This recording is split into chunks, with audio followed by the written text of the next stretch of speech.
చేసుకుందాం. ప్రియా పరలోకమందున్న మా కన్న తండ్రి, పాఠం చెప్పే నాకు మంచి జ్ఞానాన్ని, వినేవారికి గ్రహించుకునే మంచి మనసు దయచేయమని ఈ చిన్న ప్రార్థనని క్రీస్తు నామమున అడిగి వేడుకుంటున్నాం పరమ తండ్రి.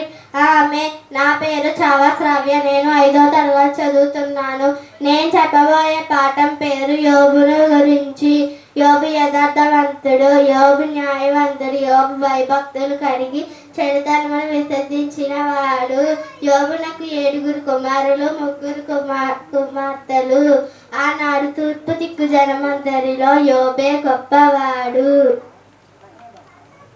యోబు తన సంతానం నిమిత్తము ప్రతిరోజు దహన బలులు అర్పించేవాడు.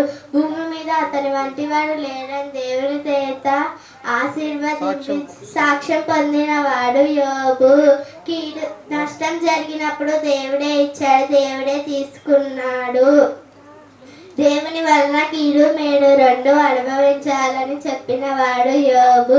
కన్నులతో నిబంధన చేసుకున్నవాడు యోబు. సహనం కలిగిన వాడు యోబు.